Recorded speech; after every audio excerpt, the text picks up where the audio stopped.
says this. 1 Timothy chapter 6, 17 to 21.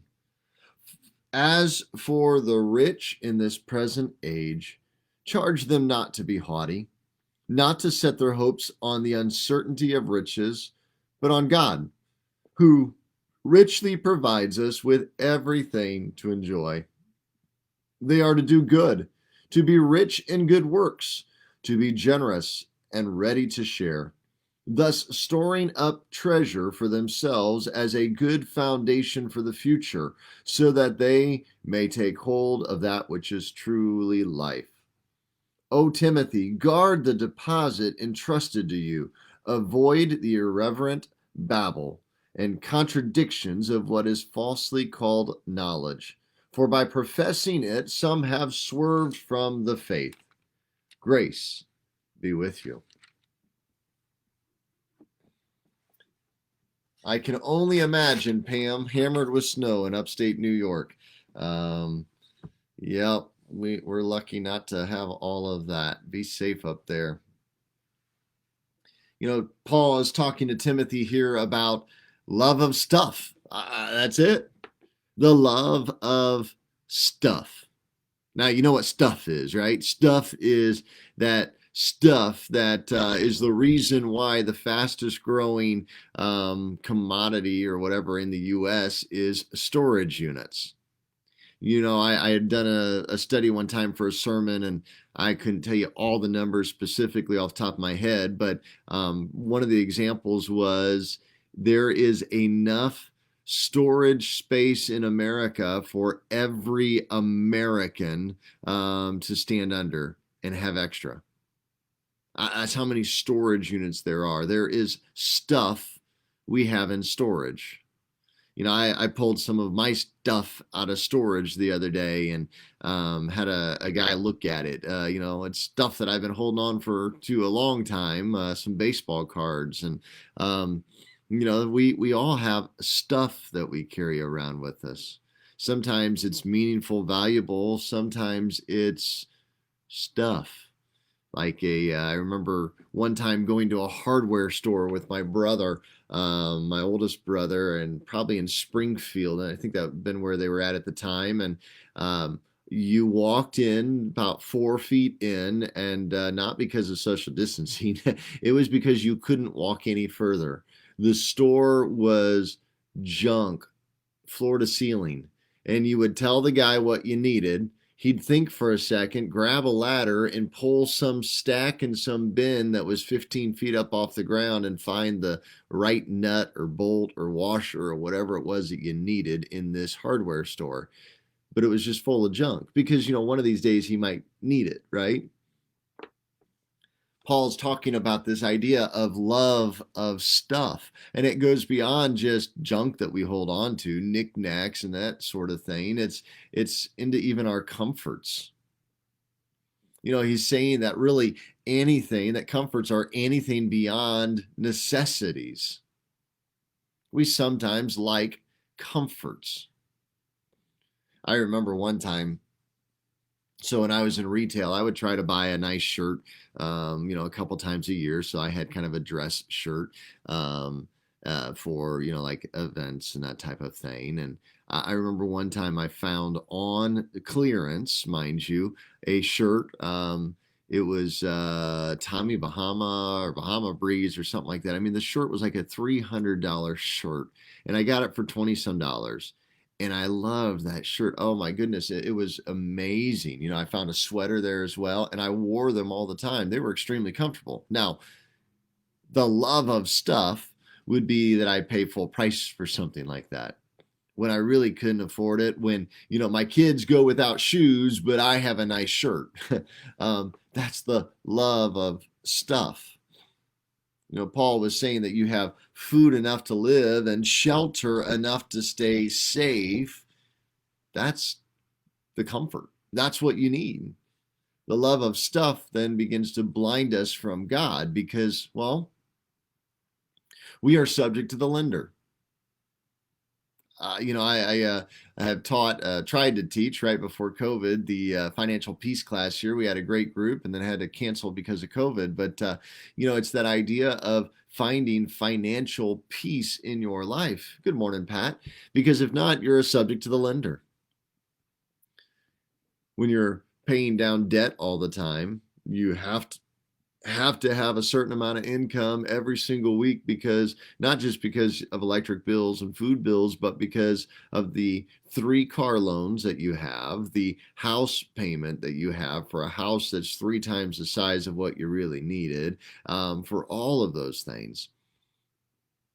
We sometimes fall to this love of stuff, and it keeps us from God. We aren't able to do as much at the church. We aren't able to serve out in our community because we're busy working, grudgingly working. I have to wave. Our neighbor heads out every morning at 9:30 here for some cancer treatments. So she was a little later pulling out today, but Paul knows the world that Timothy lives in. And God knows the world that we live in. We live in a world that is fascinated with stuff. Watch a TV show. How many things do you see in between those commercials? And they're made in such a way that you kind of, oh, that looks good. Oh, that car's really cool. I need that car. I need that. I need the new iPhone. I need the new Galaxy. You are bombarded with stuff. God knew the world that we live in, and it's a place where believers are more worried about their Social Security benefits and their 401ks than they're worried about bringing people to Christ. That's America. It's not what you see in the rest of the world. The majority world's population, the Sierra Leones, the Kenyas, the Monterrey Mexicos, the all these different places, Dominican Republic, Honduras, they're focused on the day to day. But we focus on these creature benefits and comforts that I think sometimes draw us away from God if we're not careful. Verse 6-10, he's addressed that those who made wealth an idol, and they sacrificed principle and character to that idol. And now he's pointing to those inside the church and saying they need to use their wealth for God's glory, not ours. We don't. I've always kind of had a hard time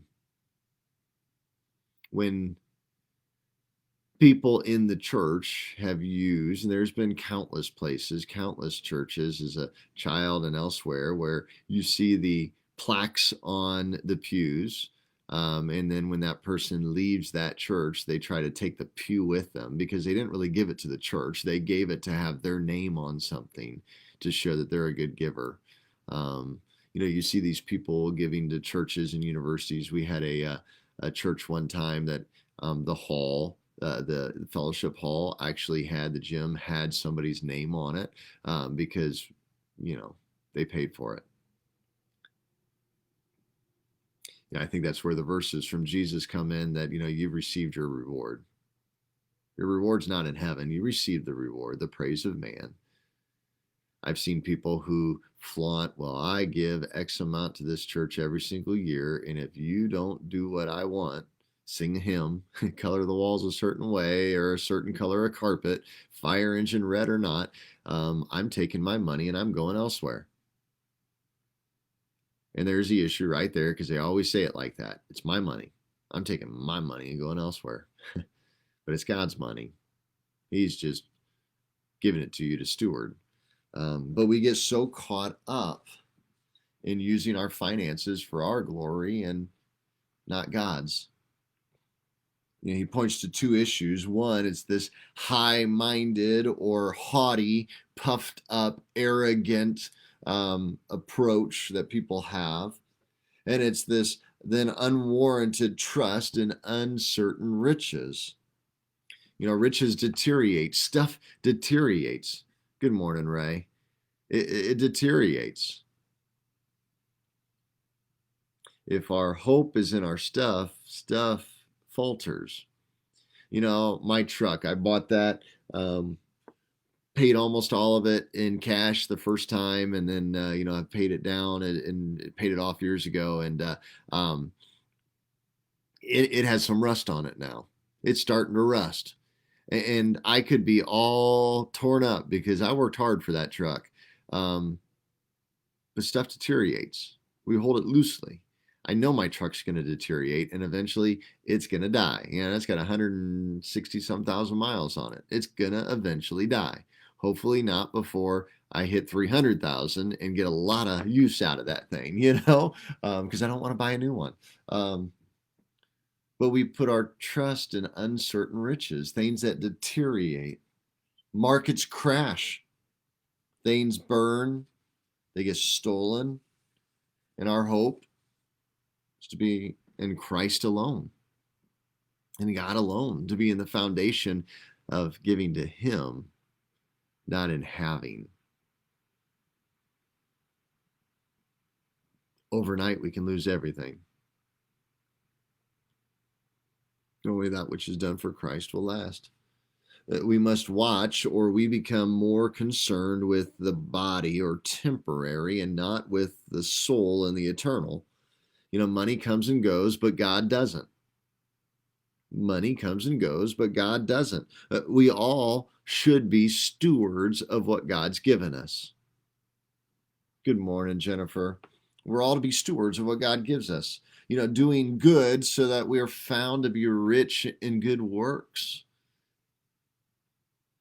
Ready to distribute, to be generous, to be free in our giving. Willing to communicate, to sympathize with those in need, and to share with them. Remember Jesus said it's more blessed to give than it is to receive. It's not about us getting, it's about giving. Which goes against the American mindset, right? Because what's the American mindset? The American mindset is, I give you something, therefore you will give me something back. Now, it may not be a gift of equal or lesser value, but it will be a thank you card. It is a requirement. And if you don't give me a thank you card, well, then I deem you as ungrateful. And is that truly giving out of a free heart? It's kind of like I was taught a long time ago, don't ever loan anything out that you're not willing to not get back. When we loan something and then we get upset because the neighbor kept the tool or a book or, and I say that from often, I'm like, well, I don't know what happened to that book. I guess whoever took it is enjoying it, right? Because I don't keep track of who borrows my books. And there's a couple that I looked for the other day and I'm like, oh, I wonder if so-and-so still has that. Oh, well, I'll have to order a new one eventually. You don't loan out stuff that you're not willing to part ways with. Hold stuff loosely.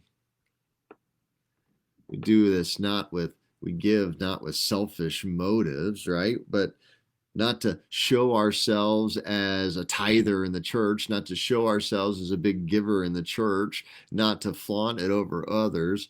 I love, so, in the past in churches, the offering plate was a big deal. In fact, in historical kind of Catholic church, the offering plate would be on a stick and it would be shoved in your face and kind of like shook.